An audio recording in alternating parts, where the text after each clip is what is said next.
Pada hari pernikahanku, tunanganku mendorong kepalaku, memaksaku untuk merangkak 3 kali di bawah kaki ibunya sebelum dia mengizinkanku masuk ke dalam rumah. Mereka mengira aku akan memohon sambil berlutut, dipermalukan, tetapi tidak ada yang menyangka bahwa aku akan meledak tertawa dan mengucapkan satu kalimat yang membuat seluruh keluarganya pucat pasi karena ketakutan. Mobil pengantin atap terbuka meluncur di sepanjang jalan aspal pedesaan di pinggiran kota yang masih terlihat jerami berserakan di sana-sini. Hari itu adalah hari yang cerah di bulan Oktober, dan angin sejuk membelai kerudung putih panjangku. Berdehem ini seharusnya menjadi momen paling membahagiakan dalam hidup seorang wanita. Aku Ratna, 32 tahun, direktur komersial di salah satu jaringan retail terbesar di Indonesia. Aku mengenakan gaun pengantin eksklusif yang bertabur ribuan kristal Swarovski. Bangga. Aku sedang menuju rumah keluarganya. Di sisiku berdiri Budi, pria yang telah berbagi hidup denganku selama 3 tahun terakhir.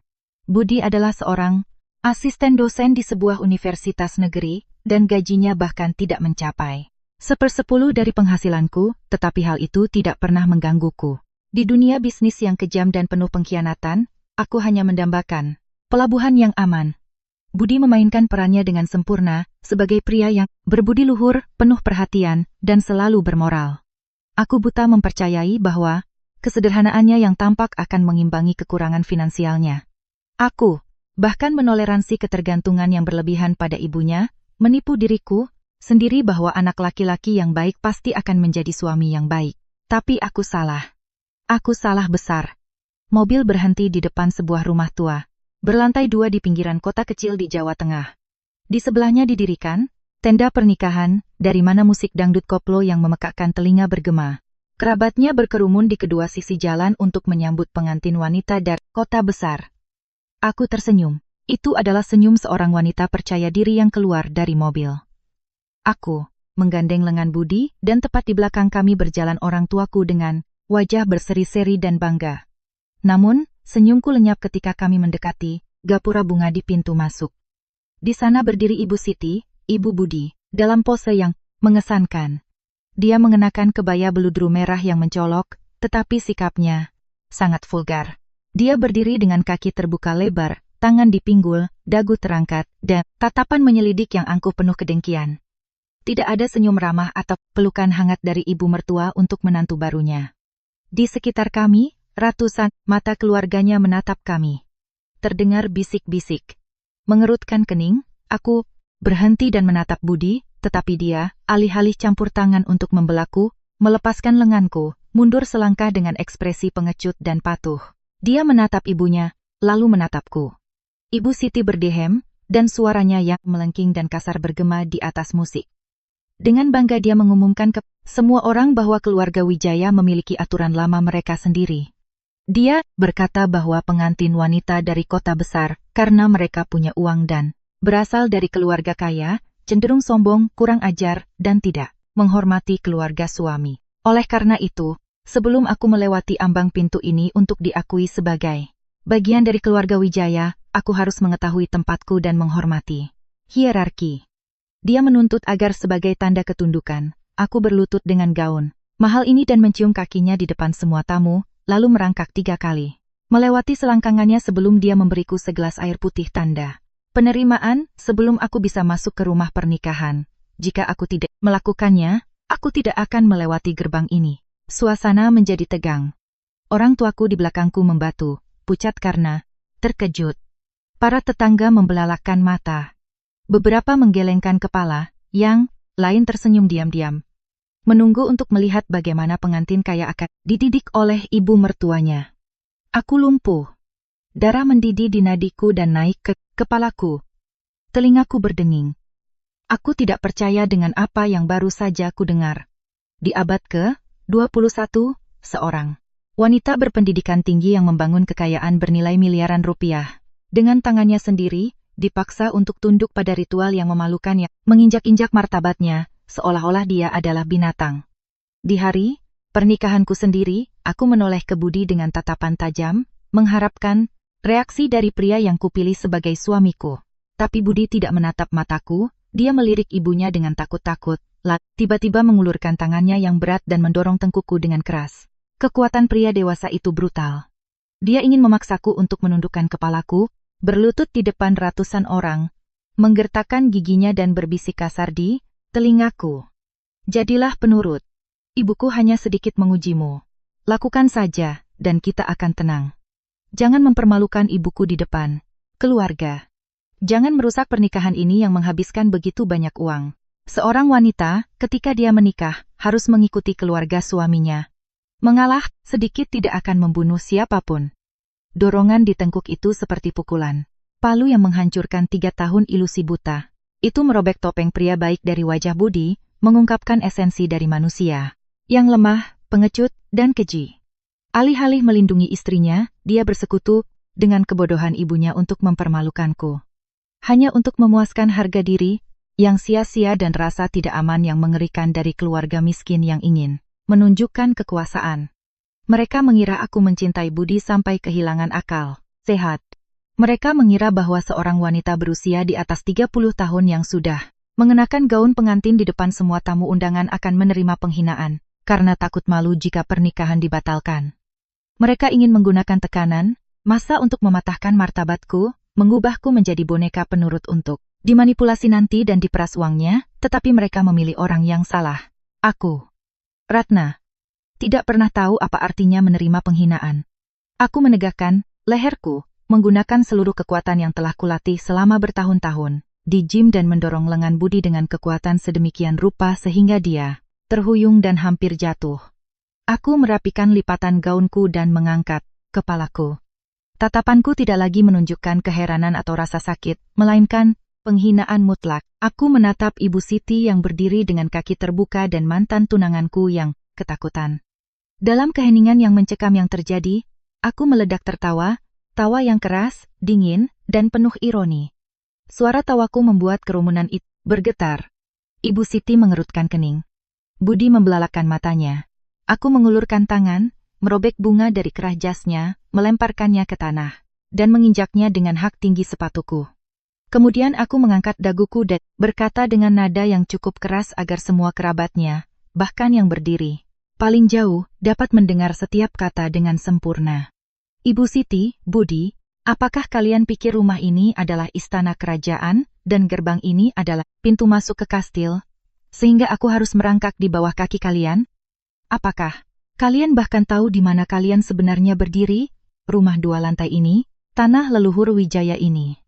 Budi telah menggadaikannya ke bank bulan lalu, seharga 7 miliar rupiah untuk membayar utang judi online, dan orang yang menandatangani sebagai penjamin, menggunakan aset perusahaan untuk menjamin utang kalian, adalah aku. Kalian ingin aku merangkak di bawah kaki wanita tua, untuk memasuki lubang tikus yang sebentar lagi akan disita oleh jurusita? Lupakan saja. Saya secara resmi membatalkan pernikahan ini, dan memperingatkan seluruh keluarga Wijaya bahwa besok pagi pihak bank akan datang untuk menyegel rumah ini. Kalian akan merangkak di jalanan. Setelah mengatakan itu, aku berbalik. Orang tuaku tidak mengucapkan sepatah kata pun, hanya mengangguk bangga dan berjalan di belakangku. Seluruh keluarga Wijaya tampak seperti disambar petir. Wajah Ibu Siti berubah warna dari merah menjadi pucat, lalu ungu. Dia terhuyung. Kakinya yang terbuka lebar menekuk dan dia jatuh ke lantai batu yang dingin, menggumamkan sesuatu yang tidak dapat dipahami. Kerabat yang sebelumnya berbisik dan tersenyum, sekarang berdiri dengan mulut terbuka, menatap Budi dengan ngeri. Budi lumpuh, wajahnya berkerut menyeringai, dan tetesan keringat dingin mengalir di dahinya. Dia tidak pernah membayangkan bahwa rahasia mengerikan yang dia mohon sambil berlutut agar aku rahasiakan demi menyelamatkan rumah ini, akan kuungkapkan di depan seluruh klan keluarganya. Dia merasa dilucuti dari semua, martabatnya, dipermalukan dan panik. Ketika aku mendekati pintu mobil mewah, naluri bertahan hidupnya dan ketakutan kehilangan tambang emas membuatnya mengejarku, meraih ekor gaun pengantinku. Ratna, Ratna, apakah kamu sudah gila? Beraninya kamu membicarakan hal ini di sini? Kembali segera. Lepaskan gaunku dengan tangan kotormu itu. Sampah sepertimu tidak punya hak untuk menyentuhku sedetik pun lagi. Jangan membuat keributan. Kita menghabiskan jutaan untuk pernikahan ini. Keluarga dan tamu sedang menonton. Ibuku hanya memintamu untuk merangkak 3 kali. Tidak akan terjadi apa-apa padamu. Kamu harus membuat skandal ini dan menghancurkan kehormatan keluargaku. Jika Kamu membatalkan pernikahan, kamu akan dicap sebagai wanita yang ditinggalkan oleh calon suaminya. Kamu pikir itu bagus? Kehormatan? Keluargamu punya kehormatan untuk dihancurkan? Seorang pecandu judi yang menghancurkan rumahnya sendiri dan seorang wanita tua bodoh dengan delusi keagungan. Aku lebih suka menjadi perawan tua seumur hidup. Aku lebih suka membuang ratusan juta rupiah yang dihabiskan untuk pernikahan daripada membawa beban busuk keluargamu di leherku. Ratna, aku mohon padamu. Aku mohon sambil berlutut. Masuklah dan mari kita menikah. Nanti kita selesaikan masalah di antara kita secara tertutup. Jika kamu pergi sekarang dan bank menyita rumah besok, di mana aku dan ibuku akan tinggal, seluruh keluarga akan mengutuk kami. Ibuku akan terkena serangan jantung. Jika kamu tidak punya belas kasihan padaku, setidaknya hormatilah reputasimu sendiri. Reputasiku, aku dapatkan sendiri, dengan uang dan kompetensiku sendiri. Reputasi keluargamu telah diinjak-injak oleh ibumu sendiri dengan kaki terbukanya. Jika kamu kasihan padanya, pergilah menangis di pelukannya malam ini, dan kemasi koper kalian untuk tinggal di bawah kolong jembatan besok. Aku berhak menarik jaminanku kapan saja jika aku mendeteksi risiko.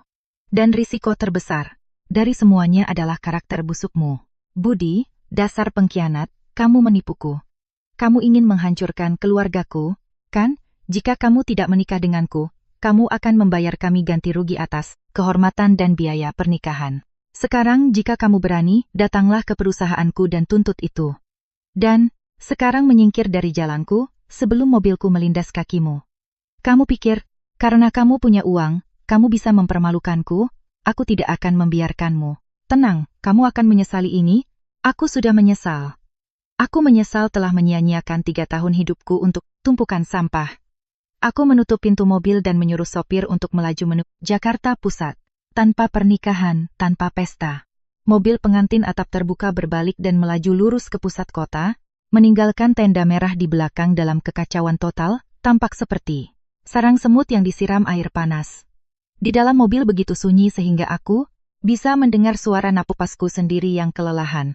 Ibuku yang duduk di sampingku tidak mengucapkan sepatah kata pun teguran, hanya memegang erat tanganku yang dingin. Ayahku di kursi depan mempertahankan postur tegak. Dari waktu ke waktu dia menatapku di kaca spion dengan campuran rasa sakit dan kebanggaan yang luar biasa. Sebagai pensiunan perwira militer yang selalu menjalani hidup dengan integritas, dia sangat memahami bahwa keputusan drastis putrinya adalah tindakan pembelaan diri yang sah. Setibanya di villa keluarga kami di kawasan Pondok Indah, hal pertama yang kulakukan adalah langsung pergi ke kamar, membuka kancing dan melepaskan gaun pengantin yang berat itu. Kreasi haute couture yang telah menelan biaya ratusan juta dan yang secara khusus kubeli di luar negeri, sekarang tergeletak di lantai. Seperti tumpukan kain yang tidak berharga, dengan sempurna mencerminkan 3 tahun ilusi yang baru saja kukubur. Aku masuk ke kamar mandi, membiarkan air dingin mengalir deras ke tubuhku, menghapus riasan tebal dan jejak terakhir harapan untuk masa depan di sisi Budi. Ketika aku keluar mengenakan piyama sutra yang nyaman, aku merasakan kelegaan yang luar biasa. Aku berhasil menarik kakiku keluar dari lumpur sebelum terlambat. Pada Senin pagi, alih-alih menikmati bulan madu di Bali seperti yang direncanakan semula, aku mengenakan setelan jas hitam berpotongan sempurna dan pergi ke kantor pusat bank di kawasan SCBD, di mana aku berstatus nasabah prioritas. 3 bulan sebelumnya, Budi berlutut di kakiku, terisak-isak dan mengaku bahwa dia telah menyerahkan sertifikat rumah keluarga kepada rentenir untuk membayar utang judi bola online. Akumulasi utang pokok dan bunga sudah mencapai 7 miliar rupiah. Rentenir mengancam akan memotong jari-jarinya, mencoret-koret rumah dengan darah dan menyitanya jika dia tidak membayar. Diptakan oleh cinta dan percaya pada janji bahwa dia akan berubah setelah menikah, aku menggunakan posisiku sebagai direktur dan jaminan pribadi untuk memungkinkan diperolehnya pinjaman sebesar 7 miliar rupiah dari bank untuk melunasi utang mendesak tersebut. Dengan syarat kredit akan dicairkan hanya setelah penandatanganan akta nikah di kantor urusan agama, KUA, atau catatan sipil. Tentu saja, upacara adat dilakukan sebelum penandatanganan resmi dokumen di kantor pemerintahan yang ditunda hingga minggu depan karena jadwal padatku. Itu adalah keselamatanku. Di ruang nasabah prioritas bank, aku memerintahkan pembatalan segera semua jaminan. Setelah tanda tanganku ditarik, kredit untuk keluarga Budi diblokir. secara permanen. Tanpa uang itu, para rentenir akan segera kembali untuk menagih utang dari keluarga yang sok itu. Aku menandatangani dokumen dengan senyum, ironis, membayangkan penagih utang bertubuh kekar menyerbu gerbang tempat Ibu Siti berdiri dengan kaki terbuka sehari sebelumnya. Itu akan menjadi tontonan yang luar biasa. Seperti yang diperkirakan, karma datang lebih cepat dari kedipan mata.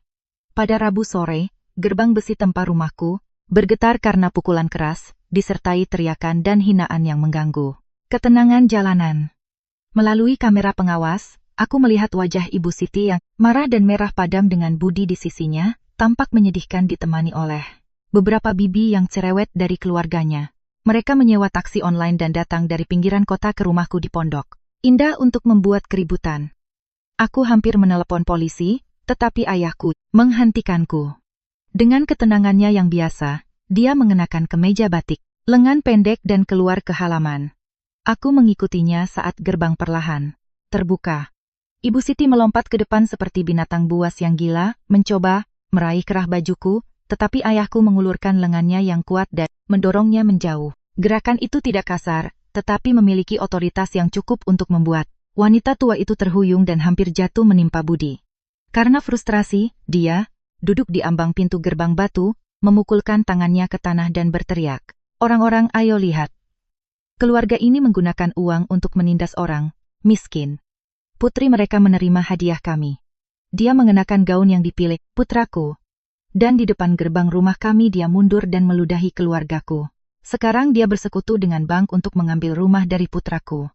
Mereka ingin melihat kami dalam kemiskinan." Ayahku, dengan tangan terlipat, menatap dingin pada mereka masing-masing dan berkata dengan suara lantang, "Tolong perhatikan apa yang Anda katakan tentang hadiah Anda. 3 kotak kue pasar murahan, bahkan tidak bernilai 100.000 rupiah.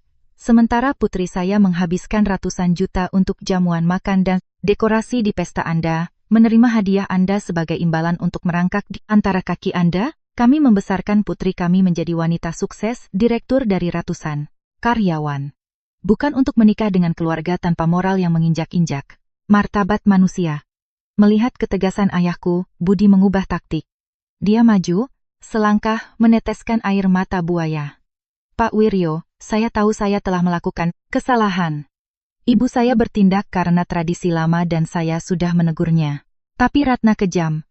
Dia membatalkan pernikahan di tengah jalan, meninggalkan keluargaku dipermalukan di depan seluruh lingkungan, dan di atas semua itu dia membatalkan jaminan bank. Pagi ini rentenir sudah muncul dan merusak pintu kami. Ratna kejam. Jika dia tidak lagi memiliki perasaan padaku, aku menuntut ganti rugi atas kerusakan. Ganti rugi?" Aku mendengus tertawa berdiri di samping ayahku. "Siapa yang berhutang pada siapa?" Mendengar tentang uang, Ibu Siti melompat berdiri dengan mata merah karena keserakahan. "Ya, kamu harus membayar. Kamu membatalkan pernikahan dan membebani kami dengan biaya jamuan makan. Kehormatan budiku telah tercoreng. Kamu harus membayar kami 200 juta rupiah sebagai kompensasi sekarang. Dan kamu harus mengaktifkan kembali jaminan bank untuk menyelamatkan rumah kami. Jika kamu tidak melakukannya, aku tidak akan pergi dari sini. Aku akan membawa seluruh kampung untuk mengubah rumah ini menjadi neraka. Kamu adalah seorang direktur. Berdehem kamu takut malu, jadi bayarlah." Aku menatap keluarga parasit ini yang mencoba memerasku dengan ancaman. Mereka mengira karena kami adalah orang-orang berpendidikan dari kota, takut akan keributan dan gosip tetangga, kami akan melemparkan sedikit uang untuk menyingkirkan masalah. Tetapi ayahku bukanlah orang yang mudah diintimidasi. Dia mengambil telepon dan dengan tenang memutar nomor. Dalam waktu kurang dari 15 menit, sirene polisi mulai meraung di ujung jalan. Melihat mobil patroli polisi, semangat Ibu Siti dan Budi untuk membuat keributan padam seperti balon yang ditusuk. Kerabat yang menemani mereka buru-buru mundur, menutupi wajah mereka. Aku maju selangkah dan menunjuk Budi. Pria dewasa yang tidak bekerja untuk membayar utang judi, dan membawa ibu yang sudah tua untuk mencoba memeras uang dari seorang wanita. Aku memanggil polisi karena mengganggu ketertiban umum dan percobaan pemerasan. Jika kamu laki-laki, tetaplah di sini dan jelaskan kepada pihak berwenang. Ibu Siti pucat karena ketakutan melihat petugas mendekat, mencengkeram lengan. Budi dan buru-buru menariknya ke taksi online yang menunggu. Sebelum menutup pintu, dia menggertakkan giginya dan berteriak, "Kamu akan membayar untuk ini." Ular berbisa, "Aku tidak akan membiarkanmu tenang." Taksi itu melaju dengan kecepatan tinggi, hanya menyisakan asap dan penghinaan mutlak kami. Setelah kekalahan di rumah orang tuaku, aku mengira mereka sudah sadar dan akan fokus menyelesaikan utang dengan rentenir. Aku kembali ke rutinitas kerjaku yang intens sebagai direktur komersial regional. Bagiku, karier selalu menjadi pelarianku, satu-satunya hal yang tidak akan pernah mengkhianatiku. Grup tempatku bekerja adalah perusahaan multinasional dengan kantor modern yang terletak di kawasan bisnis paling bergengsi di Jakarta, SCBD, di mana ribuan profesional elegan berlalu lalang setiap hari, tetapi aku meremehkan ketidaksopanan seseorang yang terpojok oleh keserakahan mereka sendiri. Pada Kamis pagi, ketika aku sedang memimpin rapat strategi kuartalan dengan semua direktur cabang, pintu ruang konferensi di lantai 20 terbuka dengan kasar. Rina, asisten pribadiku, masuk dengan wajah pucat dan berbisik di telingaku. "Bu, Ratna, ibu harus segera turun ke resepsionis di lantai dasar. Keluarga mantan tunangan ibu membuat keributan besar di sana." Mereka menangis dan meneriakkan hinaan. Keamanan gedung mencoba menghentikan mereka, tetap mereka tidak terkendali. Karyawan dari berbagai lantai sudah menonton. Aku merasakan getaran. Keluargaku hanya terdiri dari orang tua yang tidak akan pernah membuat adegan seperti itu. Aku segera mengerti apa yang sedang terjadi. Parasit-parasit ini memutuskan untuk memainkan kartu terakhir mereka, menggunakan tekanan sosial di tempat kerja untuk memaksaku menyerah karena malu. Aku tetap tenang. Aku mengumumkan istirahat 15 menit dalam rapat. Aku berdiri, merapikan blazerku dan berjalan menuju lift. Ketika pintu terbuka di lobi, suara melengking menghantamku. Di tengah lobi marmer yang mewah di bawah lampu gantung kristal yang mengesankan, Ibu Siti duduk di lantai dengan rambut acak-acakan, mengenakan pakaian tua yang robek, memukuli pahanya dan menangis secara dramatis, memainkan peran ibu yang menderita dari kampung, dipermalukan oleh menantu perempuan yang kaya dan dingin dari kota. Budi berdiri di sampingnya dengan kepala tertunduk, berpura-pura menyeka air mata dalam peran kekasih yang dikhianati. "Orang-orang dari perusahaan besar ini, ayo lihat wajah asli direktur kalian, Ratna." Ibu Siti berteriak, suaranya yang melengking bergema di dinding kaca. "Dia berpacaran dengan putraku selama 3 tahun. Dia mencuri uang kami, menghisap darah keluarga kami. Pada hari pernikahan, dia menolak kami karena kami miskin. Dia menemukan kekasih kaya dan membuang putraku ke tempat sampah. Dia menipu keluarga kami dengan bank dan sekarang membiarkan rentenir mengancam akan membunuh putraku. Apakah perusahaan sebesar ini menerima penipu dan wanita tidak bermoral seperti itu?" Bisikan mulai meningkat di antara karyawan yang berkerumun. Keingintahuan adalah naluri manusia. Aku melihat tatapan ketidakpercayaan, kerutan kening dan tentu saja senyum kepuasan dari mereka yang iri dengan posisiku. Seorang direktur muda yang naik pangkat dengan cepat dalam kariernya selalu menjadi sasaran empuk gosip. Sekarang setelah seseorang membuat skandal seperti itu, reputasiku akan menderita, terlepas dari kebenarannya. Ibu Siti, melihat audiens yang bertambah, semakin mendramatisir, merangkak di lantai marmer dan mencengkeram rok resepsionis yang pucat karena ketakutan. "Tolong Bu, lihat kekejaman macam apa ini. Dia mencuri rumah kami. Dia ingin melihat putraku mati supaya dia bisa terus berkuasa di sini. Dia tidur dengan pria-pria untuk mempertahankan posisi ini. Aku tidak bisa hidup seperti ini lagi. Aku akan bunuh diri di sini di depan mata kalian." Budi berpura-pura mencoba menahan ibunya, berkata dengan suara gemetar, "Sudahlah, Bu, mereka punya uang dan kekuasaan. Mereka memandang rendah orang miskin. Kami datang ke sini untuk keadilan, tetapi dia akan membeli semuanya dengan uang. Dia meninggalkan rumah kami di tangan rentenir. Jika ada piala citra, untuk akting terburuk dan ketidaksopanan terbesar, aku sendiri yang akan membayar piala emas untuk diberikan kepada pasangan ini." Mereka menciptakan cerita yang sepenuhnya palsu tetapi sangat merangsang bagi para penggosip. Mereka ingin menggunakan mobbing dan opini publik untuk mengikat tanganku. Mereka mengira seorang wanita berusia di atas 30 tahun dengan karier di puncaknya akan takut pada penilaian dewan direksi dan bisikan bawahan. Mereka mengira bahwa untuk membungkam skandal itu, aku akan mengundang mereka untuk minum kopi dan menyerahkan koper berisi uang. Perilaku khas seseorang yang memiliki sesuatu untuk disembunyikan atau wanita yang tidak berdaya. Aku telah berkecimpung dalam bisnis selama hampir 1 dekade. Aku telah berurusan dengan pesaing yang tidak jujur dan negosiasi yang sulit. Skandal jalanan murahan ini tidak akan menggoyahkanku. Aku menarik napas dalam-dalam, menegakkan punggungku dan menyibakkan rambutku. Dengan tatapan dingin dan tajam, aku berjalan dengan langkah pasti dan tegas.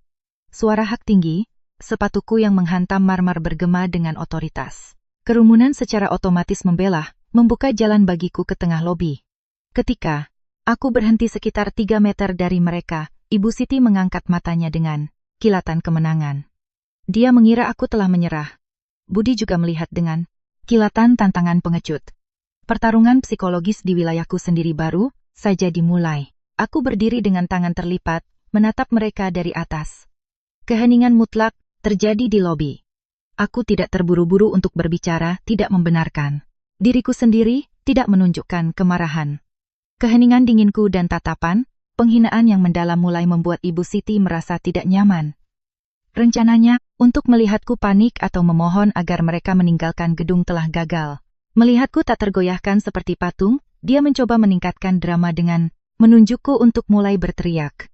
Tetapi pada saat dia membuka mulutnya, aku berbicara. Suaraku tidak keras atau melengking, tetapi dingin, tepat, dan penuh otoritas, terdengar oleh semua orang yang hadir. Apakah kalian sudah selesai dengan pertunjukan ini? Jika ya, seka air mata dan air liur kalian. Jangan kotori lantai marmer perusahaanku. Dasar ular berbisa, kamu menipu keluargaku. Kamu ingin melihat putraku mati, dan masih memperlakukan kami dengan kesombongan seperti itu? Orang-orang, lihat bagaimana dia memperlakukan kami. Kesombongan? Aku hanya menggunakan kebenaran untuk memberi Anda mandi. Kenyataan. Anda mengatakan bahwa aku mencuri uang Anda dan darah keluarga Anda. Jadi bagaimana Anda menjelaskan bahwa putra Anda menyerahkan sertifikat rumah Anda kepada rentenir karena utang sebesar 7 miliar rupiah dari judi bola online? Bohong. Kamu memfitnah putraku. Budiku adalah seorang dosen. Dia anak yang baik. Semua orang di lingkungan tahu itu. Kamu yang membujuknya untuk menggadaikan rumah untuk diinvestasikan dalam bisnismu, dan kemudian kamu mengambil uangnya. Itu tidak masuk akal.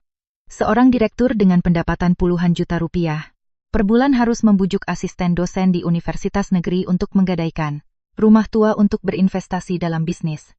Ibu Siti, sinetron Anda mungkin berhasil di kampung, tetapi di perusahaan multinasional argumen Anda benar-benar bodoh. Aku telah merekam setiap fitnah Anda, dan kamera CCTV telah merekam semuanya. Anda telah melakukan tindak pidana pencemaran nama baik. Aku tidak takut dengan hukummu. Bayar kami ganti rugi. Kamu mengkhianati putraku dan menghancurkan pernikahan. Kamu harus membayar. Beri kami 500 juta rupiah sekarang dan kami akan pergi. Jika tidak, aku akan datang ke sini setiap hari dan meracuni hidupmu. 500 juta rupiah. Jadi itu tujuan sebenarnya dari pertunjukan ini. Pemerasan. Anda pikir aku membatalkan pernikahan karena orang lain? Izinkan aku memberi tahu karyawan saya alasan sebenarnya. Pada hari pernikahan dengan mobil di depan pintu, Anda berdiri dengan kaki terbuka dan menuntut agar aku, pengantin wanita, merangkak di bawah kaki Anda 3 kali untuk bisa masuk ke dalam rumah. Dan putra Anda, alih-alih membela saya, mendorong tengkuk saya untuk memaksa saya berlutut dan menerima penghinaan. Itu adalah aturan keluarga Wijaya untuk mendidik pengantin wanita yang sombong. Menantu perempuan harus patuh. Apa salahnya merangkak di bawah kaki ibu mertua? Itu bukan aturan keluarga.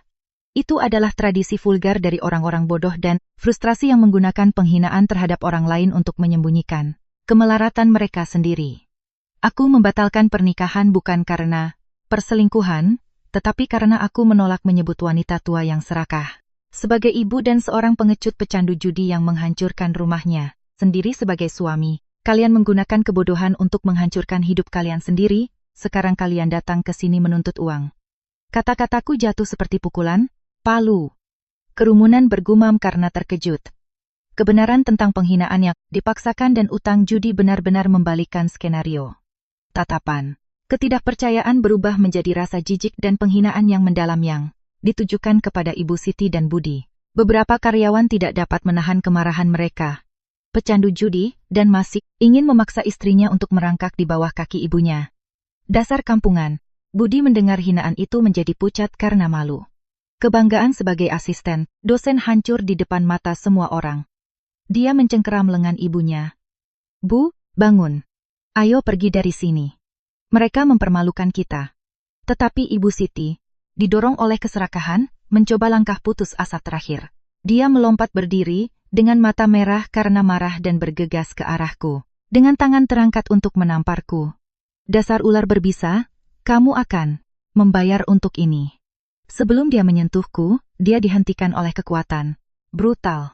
Kepala keamanan gedung dan 3 penjaga keamanan bertubuh kekar berjas hitam segera turun tangan, menciptakan penghalang manusia di antara kami. Tolong mundur. Peringatan terakhir sebelum menyerang karyawan gedung. Perintah. Kepala keamanan dengan tangan di pentungan. Aku mundur selangkah, merapikan blazerku dan memerintahkan dengan otoritas seorang direktur. Pak Anton, orang-orang ini tidak memiliki janji temu, bukan klien, dan telah masuk tanpa izin ke area pribadi untuk mengganggu ketertiban, mencemarkan nama baik saya, dan mengancam saya secara fisik. Tolong keluarkan mereka dari gedung. Jika mereka melawan, tolong segera panggil polisi. Tentu saja, Bu Direktur. Penjaga keamanan mencengkeram lengan Ibu Siti dan Budi. Budi membiarkan dirinya digiring, dipermalukan, menyembunyikan wajahnya. Ibu Siti masih meneriakkan hinaan saat dia diseret melalui lobi mewah dan kemudian didorong keluar melalui pintu kaca putar, jatuh ke trotoar yang panas. Di lobi, keheningan pulih kembali. Para karyawan menatapku dengan kekaguman dan rasa hormat. Tanpa air mata, tanpa kelemahan. Aku menggunakan kebenaran dan otoritas untuk mengungkap para pemfitnah. Aku berbalik kepada tim dengan senyum. Tenang. Maaf atas ketidaknyamanan pribadi yang memengaruhi tempat kerja kita. Pertunjukan sudah berakhir. Silakan kembali ke pos masing-masing. Kita memiliki sore yang produktif di depan kita. Kerumunan bubar, dan bisikan ketidakpercayaan berubah menjadi pujian untuk direktur berhati baja. Aku masuk ke lift, dan ketika pintu tertutup, aku memejamkan mata dan menarik napas dalam-dalam. Aku telah membela kehormatanku, tetapi aku tahu bahwa burung nasar ini tidak akan berhenti di situ. Kemarahan karena terungkap akan mengubah mereka menjadi binatang buas yang berbahaya dalam kegelapan. Pertempuran yang sebenarnya baru saja dimulai. Setelah penghinaan publik di gedung perusahaan, aku mengira mereka mundur. Aku terlalu yakin dengan kekuatan kebenaran dan melupakan aturan dasar kehidupan. Ketika orang-orang menyedihkan terpojok dan terungkap, mereka tidak menyesal. Sebaliknya, nafsu balas dendam dan frustrasi karena kehilangan tambang emas membuat mereka berbahaya. Mereka tidak berani menghadapiku di siang hari bolong, di mana ada keamanan dan kamera. Sebaliknya, mereka menggunakan taktik pengecut dan gelap untuk menyiksaku secara mental. Ketenangan pikiranku mulai tercekik. Semuanya dimulai pada Selasa pagi, seminggu setelah insiden di perusahaan. Aku bangun jam 6.30, mengenakan setelan jas elegan, menggunakan parfum Tom Fordku dan turun ke garasi bawah tanah apartemenku untuk mengambil Mercedes-Benz milikku. Garasi itu sunyi dan dingin, tetapi begitu aku menekan tombol kunci dan mendengar sinyal, tatapanku membeku. Mobil kesayanganku, kubeli dari hasil kerjaku, lumpuh. Keempat bannya benar-benar kempes, menempel di lantai beton. Aku berjalan, mendekat untuk memeriksa. Itu bukan sekadar ban kempes biasa. Setiap ban memiliki sayatan yang dalam dan presisi, dibuat dengan pisau cutter. Sayatan brutal telah merusak struktur ban yang mahal. Aku merasakan kemarahan membuncak di dadaku. Aku segera menelepon manajemen gedung untuk meminta rekaman CCTV.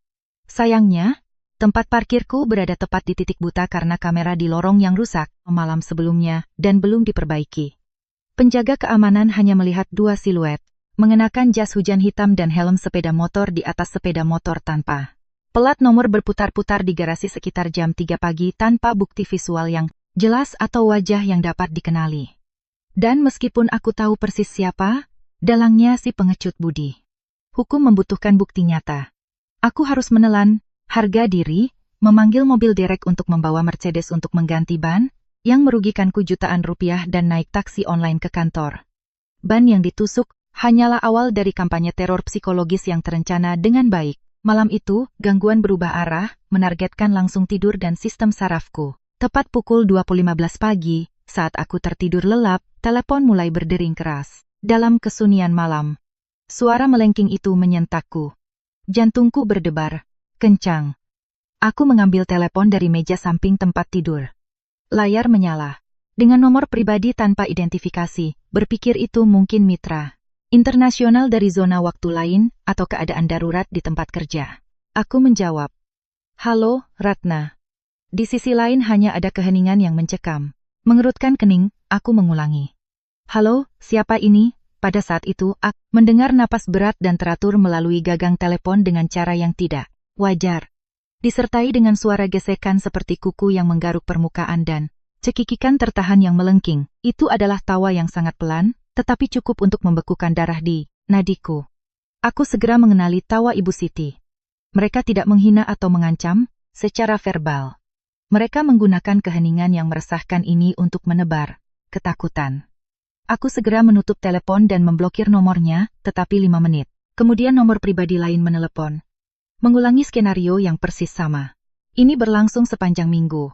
Tidak peduli berapa banyak nomor yang ku blokir. Mereka menggunakan kartu perdana sekali pakai yang dibeli di konter, pulsa manapun untuk meneleponku pada waktu yang paling tidak tepat. Jam 2:30, jam 4 pagi. Kurang tidur mulai membuatku lelah secara fisik. Lingkaran hitam di bawah mata menjadi terlihat. Di siang hari di perusahaan, aku harus minum beberapa espresso ganda untuk menjaga otakku tetap waspada. Aku menjadi mudah tersinggung, sensitif terhadap setiap suara dan dengan. Perasaan terus-menerus diawasi. Gangguan mencapai puncaknya pada akhir bulan. Suatu pagi, saat membuka pintu balkon untuk menghirup udara segar. Bau busuk yang memualkan dan menyengat menyerbu lubang hidungku. Hampir muntah. Aku melihat ke gerbang vilaku dan membeku karena ngeri. Gerbang besi tempa, yang dicat putih, berlumuran aliran cat merah mencolok, tampak seperti darah. Di lantai batu halaman berserakan kantong plastik penuh. Sisa ikan busuk dan oli motor bekas, yang pecah dan menumpahkan kotoran. Lalat berterbangan di mana-mana, dan bau busuk itu tak tertahankan. Orang tuaku berlari keluar. Ibuku menutup hidungnya dengan wajah pucat karena ketakutan. Ayahku sangat marah hingga urat di dahinya tampak mau pecah. Dia segera memanggil polisi, yang datang untuk membuat laporan. Namun, petugas dengan jujur mengakui bahwa dalam kasus vandalisme malam hari tanpa identifikasi pelaku, menangkap mereka sangat sulit. Mereka bertindak hati-hati dengan tudung, di atas sepeda motor tanpa pelat nomor, dan memilih titik buta kamera. Pemandangan pekerja kebersihan menggosok gerbang, dengan bahan kimia yang kuat meremas hatiku. Rumah ini, yang selalu menjadi pelabuhan aman keluargaku, telah diubah menjadi medan perang yang kotor oleh orang-orang tanpa moral. Mereka melakukan pekerjaan lambat untuk menguras tenaga, ingin merusak ketahanan mentalku sampai keluargaku panik dan membayar mereka untuk ketenangan. Aku merasakan ketidakberdayaan yang luar biasa. Tidak peduli seberapa kuat seorang wanita dalam bisnis, menghadapi pukulan rendah yang diberikan dalam kegelapan, akhirnya aku merasa lelah. Aku mengunci diri di kamar, mematikan telepon dan menyandarkan kepalaku di tangan. Untuk pertama kalinya sejak pembatalan pernikahan, aku merasa menemui jalan buntu. Aku membutuhkan solusi akhir yang akan mencabut kanker ini sampai ke akarnya, bukan terus-menerus lari dari hantu. Pada saat ketahanan mental tampak mencapai titik terendah, terjadi perubahan dalam hidupku, membawa serta seorang pria yang kemudian kusadari adalah elemen sempurna yang ditakdirkan nasib untukku. Pria itu adalah Indra. Indra bukanlah pangeran tampan yang khas, sombong dan keluar dari film romantis. Pada usia 39 tahun, dia adalah direktur utama Salah satu grup pengembang properti dan teknologi terbesar di negara ini, mitra strategis terpenting yang coba ditutup kesepakatannya oleh perusahaanku pada kuartal ini. Kesan pertamaku tentang Indra adalah bahwa dia adalah pria dengan kehadiran yang sangat tenang dan mengesankan. Dia memiliki fitur wajah yang tegas, mata yang dalam dan tajam, tersembunyi di balik kacamata berbingkai logam tipis yang memberinya penampilan intelektual dan pendiam, namun sekaligus otoriter. Sikapnya dalam rapat selalu langsung. Dia langsung ke pokok permasalahan tanpa basa-basi dan memiliki kemampuan observasi yang hampir menakutkan. Pertemuan menentukan kami terjadi pada Jumat sore. Selama presentasi akhir yang bertujuan untuk menutup kontrak pasokan peralatan untuk proyek Smart City baru di ibu kota baru yang dikembangkan oleh grup Indra. Itu adalah kontrak bernilai miliaran rupiah, kunci untuk target tahunan cabangku. Aku belum tidur selama 2 malam, sebagian karena persiapan data, tetapi terutama karena panggilan telepon anonim saat fajar dari keluarga Budi yang tidak memberiku ketenangan. Meskipun aku telah minum banyak kopi, ketika aku berdiri di depan layar proyeksi di bawah pengawasan ketat Dewan Direksi Mitra, tubuhku mulai menolak untuk patuh. Suaraku tetap tegas dan logika presentasi. Benar, tetapi aku mulai berkeringat dan sakit perut yang mengerikan akibat stres dan kurang tidur mulai menyiksaku. Angka-angka pada slide mulai kabur, dan tanganku yang memegang penunjuk laser gemetar pada saat aku mengira akan pingsan di depan semua orang. Suara yang dalam, tenang, dan tegas bergema di ruangan, menyela sesi. "Mari kita istirahat," kata Indra, dengan tenang menutup map dokumen. "Kami sudah memiliki data dasar yang dikirimkan kepada kami sebelumnya. Saya rasa untuk hari ini kita bisa menunda presentasi rinci. Saya perlu mendiskusikan beberapa klausul khusus dengan Direktur Ratna secara pribadi. Sisanya bisa keluar untuk beristirahat." Intervensi Indra ini seperti pelampung, penyelamat di perairan yang bergolak. Semua orang meninggalkan ruang konferensi, meninggalkan kami berdua saja di ruangan yang luas itu. Aku menarik napas dalam-dalam, bersandar di meja untuk menjaga keseimbangan dengan dada yang naik, turun. Indra tidak mengatakan apa-apa. Dia berjalan ke bufet di sudut ruangan, menyiapkan sekangkir air panas, memasukkan kantong teh jahe yang dia miliki di tas kerjanya dan meletakkannya dengan lembut di depanku. "Minumlah. Ini akan membantu menenangkan perutmu. Kamu berkeringat sampai riasanmu mulai luntur." Dia duduk di hadapanku dengan tatapan yang tidak menunjukkan belas kasihan atau penilaian, tetapi pemahaman mendalam tentang seseorang yang telah melalui banyak badai. Direktur Ratna yang saya kenal selalu menjadi pejuang yang tak terkalahkan di meja negosiasi, tetapi hari ini dia terlihat seperti burung yang mencoba terbang di tengah badai. "Ini bukan tekanan pekerjaan, kan? Seseorang menyerangmu dalam kehidupan pribadimu?" Pertanyaan langsung Indra melucuti topeng wanita kuatku. Kelelahan yang terakumulasi selama berminggu-minggu menumpahkan cawan kepahitan. Aku memegang cangkir panas dengan kedua tangan, membiarkan kehangatan menenangkanku. Untuk pertama kalinya, aku memutuskan untuk mengesampingkan harga diri profesional dan berbagi dengan mitra bisnis, seorang pria yang baru, ku kenal, detail gelap kehidupan pribadiku. Aku memberitahu Indra tentang pernikahan yang dibatalkan, tentang tuntutan konyol mantan ibu mertuaku agar aku merangkak di bawah kakinya, tentang utang rentenir mantan tunanganku yang pengecut, dan tentang kampanye pelecehan dengan ban yang ditusuk, ikan busuk, dan panggilan telepon malam hari. Aku berbicara dengan suara gemetar karena kemarahan seseorang yang merasa terpojok tidak dapat membalas pukulan dalam kegelapan. Indra mendengarkan dalam diam, jari-jarinya mengetuk meja dengan lembut. Ketika aku selesai, alih-alih memberiku nasihat penghiburan yang banu, atau menyarankan agar aku mengabaikan situasi, dia tersenyum dingin dan penuh perhitungan. "Kamu telah melakukan kesalahan, Ratna," kata Indra dengan suara pelan. "Memanggil polisi karena vandalisme di gerbang atau ban yang ditusuk hanya memperingatkan musuh. Menurut hukum saat ini, bahkan jika mereka tertangkap, mereka hanya akan membayar denda kecil untuk kerusakan material ringan atau mengganggu ketertiban umum. Kemudian kemarahan mereka akan meningkat, dan balas dendam akan lebih buruk. Orang-orang menyedihkan ini tidak punya apa-apa untuk dipertaruhkan, tetapi kamu memiliki reputasi, karier. Kamu tidak bisa merendahkan diri ke level mereka." Aku menatapnya bingung. Jadi apa yang harus kulakukan? Membiarkan mereka terus menyiksa keluargaku? Indra kondong ke depan dengan tatapan yakin, yang memberiku rasa aman yang luar biasa. Untuk membasmi masalah, kita harus mencabutnya sampai ke akarnya. Jangan menanggapi provokasi kecil. Kita akan memasang perangkap yang cukup besar untuk mengumpulkan bukti tak terbantahkan dan mengkualifikasikan tindakan mereka sebagai kejahatan serius. Misalnya, kejahatan pemerasan. Kamu kelelahan karena kamu berjuang sendirian dalam kegelapan. Mulai hari ini, biarkan aku membantumu. Aku memiliki detektif swasta terbaik yang akan menyeret tikus-tikus ini ke tempat terang.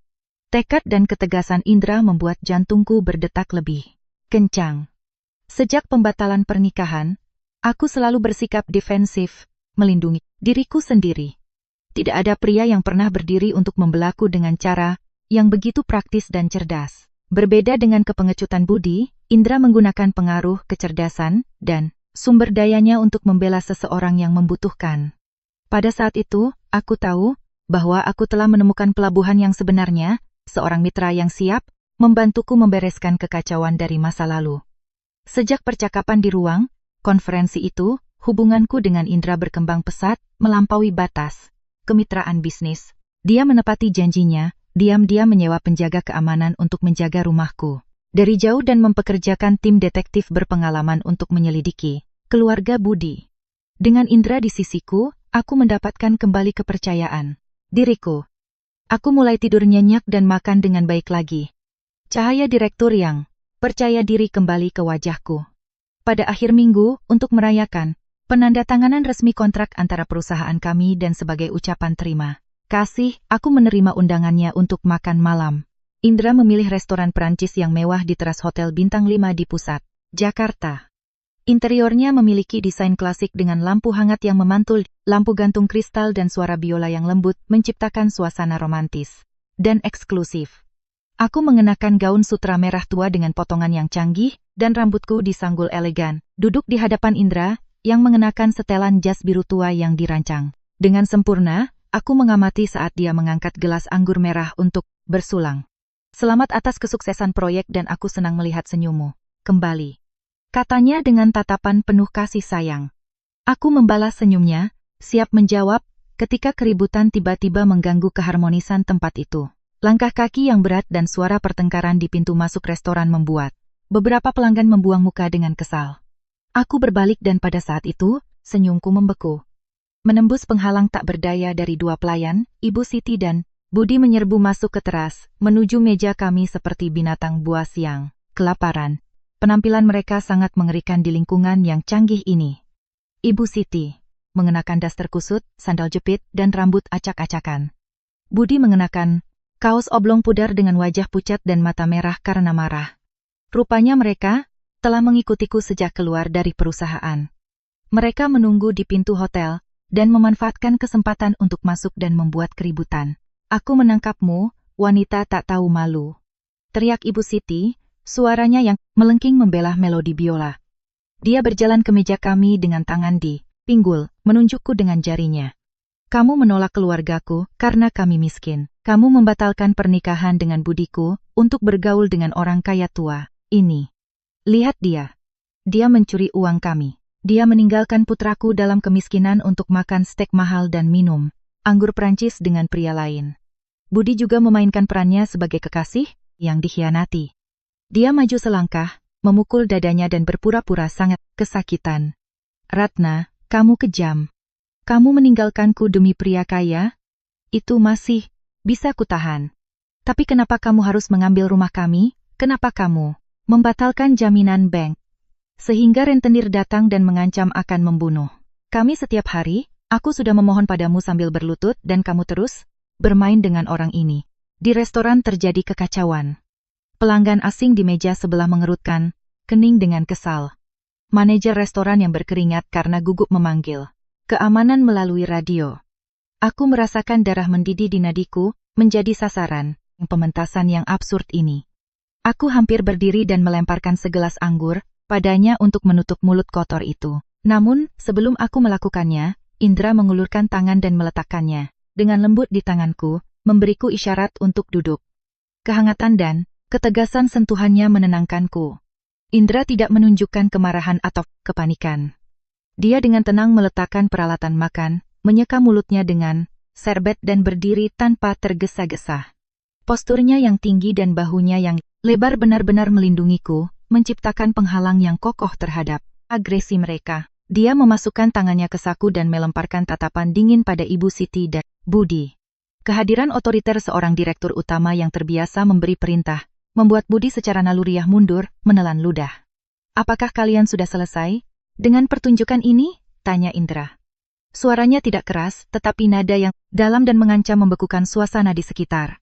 Anak muda, izinkan saya memberi Anda pelajaran. Apa artinya menjadi seorang pria sejati bekerja untuk melunasi utang judinya, bukan mengirim ibu yang sudah tua untuk membuat keributan dan memeras uang dari seorang wanita. Anda pikir Anda sedang berbicara dengan siapa? Anda pikir permainan menusuk ban dan Membuang sampah di depan gerbang di tengah malam tidak diketahui? Budi tersentak pucat karena ketakutan. Dia tergagap menunjuk dengan jarinya. Siapa? Anda siapa? Tolong jangan memfitnah saya. Apakah Anda punya bukti? Bukti. Indra tersenyum ironis, senyum serigala tanpa ampun yang sedang berburu. Saya punya cukup bukti untuk menjebloskan kalian berdua ke penjara, tetapi hari ini saya tidak punya waktu untuk berdiskusi tentang hukum dengan sampah. Dia berbalik kepada manajer restoran yang datang ditemani oleh 5 penjaga keamanan bertubuh kekar dan berkata dengan nada dingin dan memerintah. Pak Manajer, bagaimana keamanan Hotel Bintang 5 membiarkan penyusup berpakaian buruk masuk untuk mengganggu pelanggan VIP? Saya menuntut agar orang-orang ini segera ditahan dan diserahkan kepada polisi karena masuk tanpa izin dan pencemaran nama baik. Jika insiden ini memengaruhi reputasi tunangan, saya akan menuntut tempat ini. Dan mendengar kata-kata tunangan saya, yang diucapkan oleh Indra, hatiku melonjak. Manajer yang pucat meminta maaf, berulang kali dan memerintahkan keamanan untuk bertindak. Penjaga keamanan bergerak tanpa ragu, mencengkeram Ibu Siti dan Budi. Ibu Siti, panik, meronta dan kehilangan sandal jepitnya di jalan. Dia masih berteriak, "Lepaskan aku." Orang kaya berpikir mereka bisa menindas orang miskin. Kamu akan membayar untuk ini, Ratna.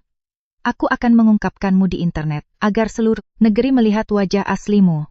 Indra mengangkat alis, mendekati Ibu Siti saat dia ditahan oleh penjaga keamanan, dan berbisik di telinganya dengan suara kasar. Silakan publikasikan apa yang kamu inginkan, tapi aku peringatkan kamu, jika kamu menyentuh sehelai rambut pun dari Ratna, aku akan menggunakan semua pengaruhku untuk memastikan bahwa keluargamu tidak akan memiliki sejengkal tanah pun untuk ditinggali di kota ini. Ibu Siti dan Budi diseret oleh penjaga keamanan menuju lift. Teriakan mereda sampai menghilang, memulihkan ketenangan di restoran. Indra kembali ke meja, dengan tenang menggeser kursi dan duduk. Menuangkan lebih banyak anggur untukku, dengan senyum ramah. Jangan biarkan ketidaknyamanan kecil merusak makan malam kita. Serahkan sisanya padaku. Aku mengangkat gelas anggur, menatap mata Indra. Pantulan cahaya menunjuk tekad dan perlindungan yang tak terbatas. Pada saat itu aku menyadari bahwa keluarga Budi telah memilih lawan yang salah. Kegilaan mereka mengancam untuk mengungkapkanku di internet akan menjadi tetes terakhir yang menumpahkan cawan, dan mendorong mereka ke dalam perangkap sempurna yang akan kupasang bersama Indra. Serangan balik total akan segera dimulai. Keesokan paginya, ketenangan makan malam romantis tersapu oleh badai yang tak terduga. Hari terasa kelabu dan gerah, seolah menandakan yang terburuk. Aku tiba lebih awal di kantor. Tetapi, begitu aku melewati pintu kaca departemen komersial, aku melihat suasana yang aneh. Percakapan biasa segera berhenti. Karyawan yang berkumpul di mesin kopi bubar, menatapku diam-diam dan dengan cepat fokus pada komputer. Keheningan itu, canggung dan penuh permusuhan diam-diam. Begitu aku duduk, telepon mulai bergetar. Rina, asistenku, masuk ke kantor dengan wajah pucat dan meletakkan tablet di atas meja. Bu Ratna, ibu harus melihat ini. Sejak tadi malam artikel ini beredar di grup gosip terbesar dan akun pelapor di media sosial. Perusahaan sudah teridentifikasi dan beberapa mitra sudah mengirim pesan bertanya. Departemen Komunikasi Direksi sudah menelepon, meminta penjelasan segera. Mengerutkan kening, aku menggulir layar tablet. Aku menemukan judul sensasional yang dicetak dengan huruf merah mencolok. Wajah asli direktur jaringan retail yang membatalkan pernikahan di menit terakhir, menjerumuskan keluarga tunangan ke dalam kemiskinan dan lari ke pelukan Taipan Property. Teks itu diterbitkan oleh akun anonim yang baru dibuat. Di bawah judul yang menarik perhatian terdapat cerita yang dibuat-buat dan dimanipulasi secara rinci. Bahkan jika aku tidak berprasangka, aku hampir akan mempercayainya. Diklaim bahwa aku materialistis, bahwa selama 3 tahun aku memanfaatkan seorang dosen yang sederhana dan jujur untuk menikmati perhatian keluarganya. Dan begitu aku berhasil menangkap seorang multimilioner, aku mengkampakkan tunanganku. Mereka mengarang bahwa aku mensimulasikan adegan di pernikahan dengan tuduhan palsu, menuduh ibu mertua memaksaku untuk merangkak di bawah kakinya untuk mendapatkan alasan membatalkan upacara. Mereka menambahkan bahwa ayah tunangan masuk rumah sakit karena syok dan ibu yang sudah tua memohon padaku sambil menangis agar tidak membatalkan jaminan bank yang akan menyelamatkan hidup putranya. Untuk mengilustrasikan teks, disertakan beberapa foto diriku, di mana aku menunjuk dengan jari di pernikahan ketika aku merobek bunga dan mengumumkan pembatalan, serta foto-foto yang diambil secara diam-diam dari aku dan Indra di restoran malam sebelumnya, diedit untuk menyiratkan hubungan yang ilegal dan vulgar. Aku melihat bagian komentar. Internet sangat kejam. Ada ribuan share dan hinaan yang ditujukan kepadaku. Wanita seperti itu harus dikucilkan dari masyarakat. Kasihan tunangannya. Bagus dia menyingkirkan ular berbisa itu. Bagaimana mungkin seorang direktur memiliki karakter serendah itu? Ayo boikot perusahaannya. Darahku mendidih. Aku merasakan sakit di dada karena kemarahan, melihat karier yang dibangun dengan susah payah dihancurkan oleh fitnah di internet. Risiko kerusakan serius pada citra perusahaan multinasional sudah jelas. Pada saat itu ponsel pribadiku berdering dari nomor yang tidak dikenal. Aku langsung tahu siapa itu. Aku memberi isyarat kepada Rina untuk keluar dan menutup pintu. Aku menarik napas dalam-dalam, menjawab dan menyalakan speaker secara bersamaan. Memulai perekaman panggilan. Halo. Nah, bagaimana? Bu Direktur yang sombong, apakah sarapannya enak hari ini? Apakah kamu sudah menangis karena malu, Ibu Siti? Tentu saja, itu pasti Anda. Publikasi fitnah di internet ini adalah ulah Anda, kan? Anda menggunakan kebohongan dan manipulasi untuk mencemarkan nama baik saya. Anda tidak takut hukum. Hukum tidak menangkap akun anonim di internet. Jika kamu pintar, pergilah. Mengadu ke polisi dan lihat apakah mereka punya waktu untuk mencari siapa yang menerbitkannya. Kamu menghina keluargaku dan mempermalukan kami di depan semua orang. Jadi sekarang kamu akan merasakan penghinaan publik. Kamu pikir pacar kayamu akan melindungimu? Kamu salah besar. Apa yang akan Anda dapatkan dari ini? Utang budi sebesar 7 miliar rupiah masih ada, dan bank tidak akan memberi Anda uang. Ini hanya membuktikan bahwa kalian adalah sekumpulan parasit. Oh, kamu masih bermulut tajam. Izinkan aku memberitahu kamu bahwa artikel hari ini baru permulaan. Aku sudah menyiapkan lusinan akun lain. Aku akan mengirimkan ini ke semua mitra bisnis perusahaanmu dan menyebarkan selebaran dengan fotomu dan foto kekasih kayamu di lobi kantormu untuk melihat berapa lama kamu bertahan di posisi itu. Akan kita lihat apakah pacar kayamu menginginkan wanita yang difitnah di seluruh internet. Apa yang sebenarnya Anda inginkan? Tolong katakan langsung apa yang Anda inginkan. Aku menginginkan apa yang menjadi hak keluargaku. Kamu ingin aku menghapus publikasi dan menerbitkan ralat di internet agar kamu mempertahankan posisimu dan pacar kayamu. Itu sederhana. Tetapi ketenangan ini ada harganya dan itu bukan lagi 200 juta rupiah seperti sebelumnya. Sekarang harga-harga dirimu adalah 5 miliar rupiah. Ya, 5 miliar rupiah tunai. Siapkan uangnya dan aku akan menghapus semuanya. Jika tidak, besok aku akan mempublikasikan tentang pengembang propertimu untuk melihat apakah perusahaannya menoleransi skandal seperti itu. Kalian sudah gila. Ini pemerasan terang-terangan. Aku tidak punya uang tunai sebanyak itu. Jangan mengelak. Kamu mengendarai Mercedes dan memiliki villa mewah di Pondok Indah. Pacarmu adalah direktur utama. 5 miliar rupiah adalah uang kecil bagi kalian. Aku memberimu sedikit waktu untuk berpikir. Ketika kamu punya uang, hubungi aku dan jangan pernah berpikir untuk memanggil polisi, karena jika tidak, aku akan mempublikasikan semuanya segera.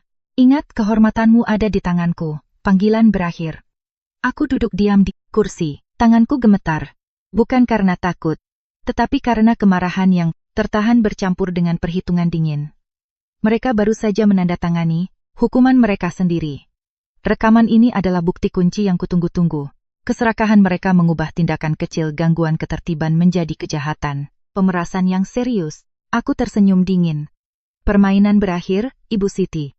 Aku tidak panik atau mencoba membenarkan diri di media sosial. Satu-satunya cara untuk memadamkan api adalah dengan menangkap pembakar dan menyerahkannya ke pengadilan. Pada pukul 11 Krotus Indra tiba di kantorku, menggunakan lift pribadi direksi untuk menghindari tatapan ingin tahu karyawan. Tanpa menunjukkan kekhawatiran tentang berita online, dia membawa tas kerja, kulit hitam berkualitas tinggi. Dia ditemani oleh seorang pria berusia, sekitar 40-an dengan perawakan kekar, kulit samak dan tatapan yang sangat tajam. Ratna, ini adalah Detektif Reza, mantan koordinator polisi investigasi, yang sekarang memimpin agensi detektif swasta yang kusewa untuk kasus ini. Indra memperkenalkannya, mempersilakannya duduk. Detektif Reza langsung ke pokok permasalahan, membuka tas kerja dan meletakkan dokumen tebal di atas meja. Selamat pagi Bu Direktur. Pak Indra membayar sejumlah besar uang agar kami bekerja siang dan malam selama 10 hari terakhir dan hasilnya tidak mengecewakan. Keluarga Wijaya memiliki banyak kedengkian dan waktu luang, tetapi kecanggihan teknologi mereka primitif. Reza membuka dokumen, menunjukkan foto-foto cetak berkualitas tinggi. Foto pertama ini adalah tangkapan layar dari CCTV warnet kumuh yang terletak di sebuah gang kurang dari 1 kilometer dari rumah Budi. Waktunya sangat sesuai dengan saat publikasi fitnah pertama diposting di Facebook. Meskipun dia mengenakan topi dan masker, jaket abu-abu dan postur bungkuk itu tidak diragukan. Lagi adalah ciri khas Budi. Ini adalah catatan alamat IP. Reza menunjuk ke serangkaian kode pada dokumen yang dicetak. Budi berhati-hati membuat akun anonim menggunakan perangkat lunak untuk menutupi lokasi, tetapi dia melakukan kesalahan bodoh ketika menunggu foto dimuat. Dia masuk ke akun WhatsApp web pribadinya di browser yang sama untuk mengirim pesan kepada ibunya. Jejak elektronik tersimpan di server lokal. Dengan membandingkan data ini, kami secara resmi mengidentifikasinya sebagai penulis publikasi. Reza beralih ke halaman berikutnya. Aku merasakan darahku membeku melihat bukti pelecehan malam hari. Itu adalah rekaman tajam dan jelas dari kamera dashboard mobil yang diparkir di seberang garasi apartemenku. Dalam rekaman yang direkam, dalam cahaya kekuningan pada jam 3 pagi, muncul dua sosok bertudung. Yang berjaga di sepeda motor itu adalah Ibu Siti. Sedangkan sosok yang menusuk ban Mercedes Anda dengan pisau cutter, itu adalah Budi. Selain itu, Reza menyajikan bukti panggilan telepon malam hari. Mereka menggunakan kartu SIM sekali pakai tanpa identifikasi. Namun, kami memperoleh triangulasi dari pemancar telepon seluler untuk nomor yang menelepon Anda. Data menunjukkan bahwa semua panggilan yang dilakukan pada jam 2 Saraan Saraan Ama berasal dari area radius 50 meter di sekitar tempat tinggal keluarga Wijaya. Tidak ada seorang pun di daerah itu yang akan bangun pada jam itu untuk melakukan panggilan diam selain mereka. Aku memegang erat foto-foto dengan kebenaran yang terungkap di depanku. Tidak ada organisasi rahasia atau musuh yang kuat, hanya orang-orang picik dan serakah yang bertindak dalam konspirasi keluarga. Aku menunjukkan telepon kepada Indra dan Detektif Reza memutar rekaman percakapan di mana Ibu Siti menuntut 5 miliar rupiah. Detektif itu menggelengkan kepalanya. 5 miliar rupiah. Dengan keserakahan seperti itu, mereka sendiri yang menandatangani hukuman penjara. Setelah Detektif Reza pergi, kami ditinggal berdua. Aku menatap Indra dengan tekad. Aku akan membawa bukti-bukti ini ke polisi segera. Mereka memfitnahku dan mencoba memeras. Mereka harus membayar untuk ini. Tetapi Indra dengan lembut tidak setuju, meletakkan tangannya di bahuku. Jika kamu pergi ke polisi sekarang, mereka akan menemukan cara untuk menyangkal semuanya. Mereka akan mengatakan bahwa rekaman itu dimanipulasi, bahwa akun itu diretas.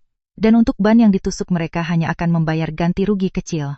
Untuk menyelesaikan masalah, kita harus menangkap mereka basah. Mereka menginginkan 5 miliar rupiah. Kita akan memberi mereka uang itu. Kita harus menangkap mereka pada saat mereka menyentuh koper berisi uang. Tanpa kemungkinan melarikan diri. Aku setuju dengan rencana strategis Indra. Penahanan sementara tidak cukup. Mereka pantas mendapatkan bertahun-tahun di penjara. Kami memutuskan untuk menggunakanku sebagai umpan untuk memikat para penjahat. Malam itu, Indra membawaku menemui Kompol Arif, seorang teman lama yang memimpin divisi investigasi kriminal polisi setempat. Di ruangan terbatas ini, kami menyajikan bukti. Jika Bu Direktur mengajukan keluhan sekarang, kita dapat menuntut mereka dengan pencemaran nama baik dan perusakan properti. Namun, dengan pengacara yang baik dan mengutip konflik keluarga, mereka bisa mendapatkan hukuman percobaan. Kompol Arif menjelaskan, menganalisis rekaman dengan tuntutan 5 miliar rupiah. Tapi rekaman pemerasan ini mengubah segalanya. Pasal 368 KUHP tentang tindak pidana pemerasan mengatur bahwa barang siapa dengan maksud untuk menguntungkan diri sendiri atau orang lain secara melawan hukum, memaksa seseorang dengan kekerasan atau ancaman kekerasan untuk memberikan sesuatu barang yang seluruhnya atau sebagian adalah kepunyaan orang itu atau orang lain, atau supaya membuat utang atau menghapuskan piutang. Diancam karena pemerasan dengan pidana penjara paling lama 9 tahun. Jika kita melakukan operasi tangkap tangan, OTT, ancaman hukuman untuk pemerasan yang memenuhi kualifikasi dengan jumlah sebesar itu bisa mencapai hukuman penjara yang berat tanpa kemungkinan penangguhan karena beratnya kejahatan terorganisir. Hukuman penjara yang signifikan akan menjadi keadilan untuk semua yang telah mereka lakukan padaku, untuk malam tanpa tidur dan penghinaan publik. Apa yang kita lakukan selanjutnya? Tanyaku. Kita akan mengatur operasi tangkap tangan. Jelas, Komisaris. Mulai sekarang Bu Ratna harus berpura-pura menjadi korban yang lemah dan ketakutan yang dikalahkan oleh tekanan. Biarkan gosip beredar di internet selama beberapa hari lagi. Ini akan meyakinkan Ibu Siti bahwa dia telah memojokkan Anda dan bahwa Anda tidak punya pilihan selain membayar. Kita akan menyiapkan koper dengan uang kertas asli di bagian atas dan bawah, dan di tengahnya tumpukan kertas yang dipotong dengan ukuran yang sama dengan berat yang sesuai. Kita akan memasang perangkat penyadap dan pelacak di dalam koper. Tugas Anda adalah membujuk mereka untuk menandatangani dokumen pembebasan utang dan membuat mereka menyentuh koper itu. Rencananya disusun secara rinci. Aku kembali ke rumah dan selama 4 hari, mensimulasikan isolasi total. Pada hari keempat sore hari, aku menerima pesan yang diharapkan. Nah, bagaimana? Perusahaanmu sudah memecatmu. Pacar kayamu sudah meninggalkanmu. Kesabaranku sudah habis. Jika kamu tidak ingin aku menyebarkan selebaran di perusahaan pacarmu, siapkan 5 miliar rupiah untuk besok. Jam 15.00 sore dan bawa uangnya sendiri ke kafe hutan di zona berhutani di pinggiran kota. Dan jangan ada polisi. Aku menjawab berpura-pura putus asa. Tolong, berhenti. Besok jam 15.00 akan membawa uangnya. Keesokan harinya jam 15.00. Pinggiran kota berwarna abu-abu dan tertutup awan gelap yang menandakan badai yang akan datang. Aku mengendarai SUV yang dipinjam dari Indra melalui jalan tanah menuju kafe hutan, tempat terpencil yang dikelilingi pohon lebat, ideal untuk pertemuan di batas hukum. Aku sampai di sana, menarik napas dalam-dalam. Di balik blus sutraku ada mikrofon tersembunyi yang terhubung dengan tim penyelidik polisi yang disebarkan di area tersebut. Di bagasi mobil ada koper aluminium abu-abu yang diduga berisi 5 miliar rupiah. Aku mengambil koper yang berat itu, berjalan perlahan, mensimulasikan kelelahan dan keputusasaan, dengan rambut sedikit jatuh ke wajah, tanpa riasan. Aku memainkan peran wanita yang hancur. Kafe pedesaan itu memiliki beberapa meja kayu, dan musik populer diputar di latar belakang. Aku segera melihat orang-orang yang kucari di meja di sudut. Ibu Siti dan Budi mengenakan pakaian formal yang tidak biasa untuk tempat itu. Ibu Siti mengenakan gaun bermotif bunga yang mencolok dan kalung yang menarik perhatian. Budi mengenakan kemeja putih, meskipun tatapannya yang gugup menunjukkan kegelisahan. Ketika mereka melihatku masuk dengan koper berat, mata Ibu Siti berbinar karena keserakahan. Dia menyentuh lengan putranya dengan senyum kemenangan. Aku duduk di hadapan mereka, menekan koper ke dadaku dan berpura-pura takut. Aku membawa uangnya, ada 5 miliar rupiah di sini. Sangat bagus. Dasar kurang ajar. Akhirnya Bu Direktur yang penting dan pacar, kayaknya bisa takut. Buka kopernya, supaya aku bisa melihat apakah itu uang asli, atau kamu mencoba menipu kami. Aku tidak mencoba menipu siapapun. Perusahaanku telah menonaktifkanku dari tugas sampai masalah ini jelas.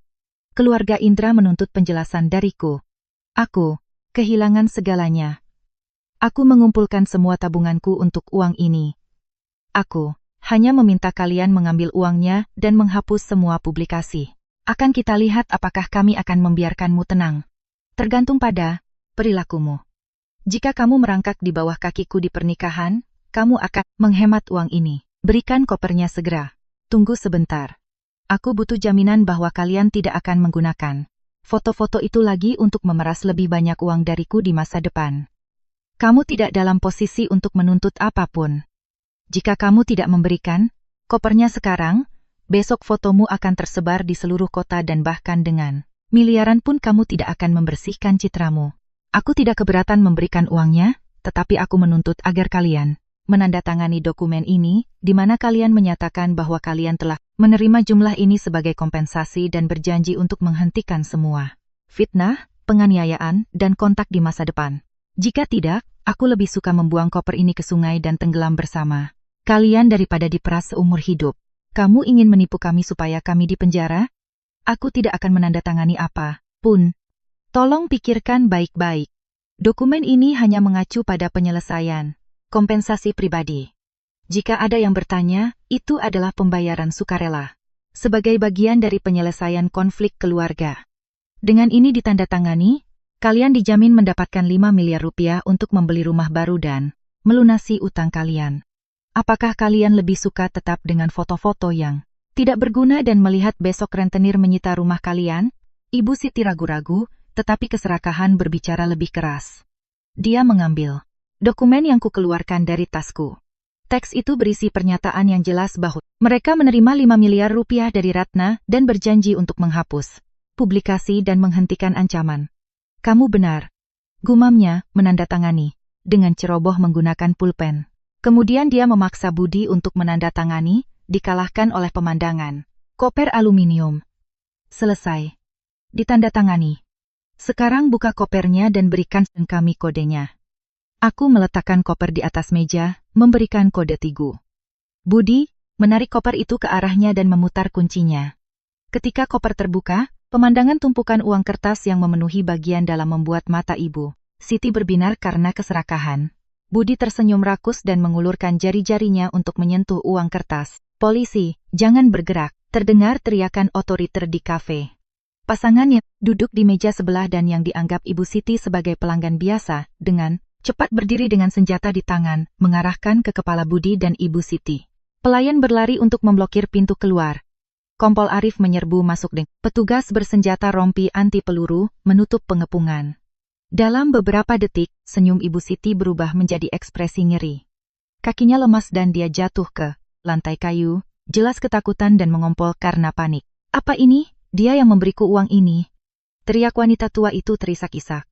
Budi, dengan tangan terikat di belakang punggungnya akhirnya memahami keseriusan situasi dengan wajah berkerut putus asa. Ratna, kamu menjebak kami. Kamu menghancurkan keluargaku.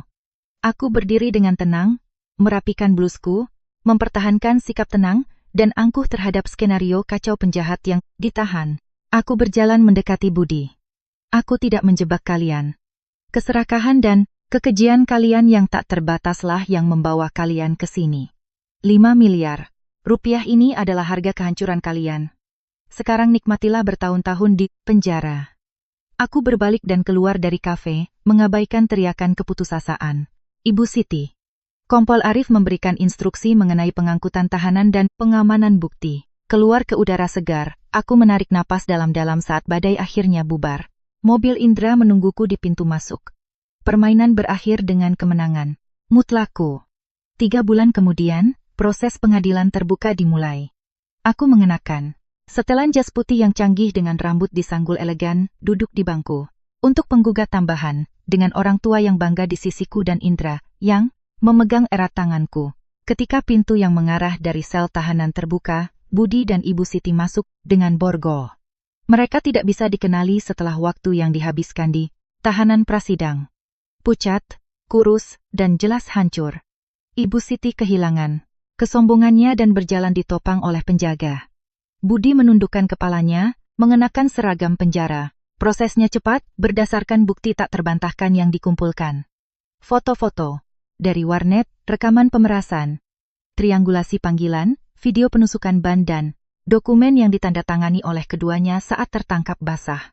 Pengacara, pembela mencoba meringankan situasi dengan mengutip konflik keluarga dan kurangnya pendidikan. Tetapi jaksa mempertahankan tuduhan pemerasan yang memenuhi kualifikasi dengan perencanaan sebelumnya dan pelecehan terus-menerus, menuntut hukuman yang patut dicontoh. Pada saat memberikan pernyataan terakhir, Budi menatapku sambil menangis. Ratna, tolong maafkan aku. Aku lemah dan diptakan oleh utang judi. Aku kehilangan karierku. Tapi tolong kasihani ibuku. Dia sudah tua dan sakit, dia tidak akan bertahan di penjara.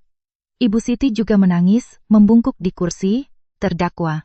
Aku mempertahankan wajah yang tak tergoyahkan. Air mata mereka bukanlah air mata penyesalan atas kejahatan yang telah mereka lakukan padaku, tetapi kepanikan menghadapi hukuman yang tak terelakkan. Jika aku tidak kuat, mereka akan menghancurkanku tanpa ampun. Pada pukul 11.00 Hakim membacakan putusan dengan suara tegas. mengingat beratnya dan perencanaan tindakan para terdakwa, yang secara serius merusak reputasi dan integritas korban dalam upaya memeras jumlah yang signifikan. Pengadilan menjatuhkan hukuman kepada terdakwa Budi Wijaya dengan pidana penjara gabungan selama 12 tahun tanpa kemungkinan penangguhan untuk kejahatan, pemerasan dan pencemaran nama baik. Menjatuhkan hukuman kepada terdakwa Siti Wijaya dengan pidana penjara gabungan selama 10 tahun tanpa kemungkinan penangguhan untuk kejahatan pemerasan dan keterlibatan dalam perusakan properti. Suara palu hakim menyegel keputusan. Ibu Siti berteriak dan pingsan di lantai. Sementara Budi menangis karena putus asa.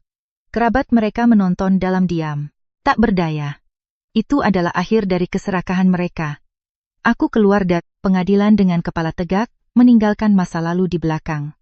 Di halaman luar di bawah sinar matahari musim kemarau yang cerah yang menghangatkan kota, Indra berdiri di sampingku dan memegang tanganku. Dengan senyum penuh kasih sayang, dia mengeluarkan kotak beludru biru tua kecil. Dari saku jasnya, memperlihatkan cincin berlian yang berkilau di bawah sinar matahari. Badai telah berlalu. Ratna, apakah kamu bersedia berbagi hidup denganku dan membiarkanku menjadi pendampingmu selamanya? Maukah kamu menikah denganku? Air mata kebahagiaan mengalir di wajahku. Aku mengangguk, mengulurkan tangan agar dia memasangkan cincin di jariku dan memeluknya di bawah langit yang tak berawan.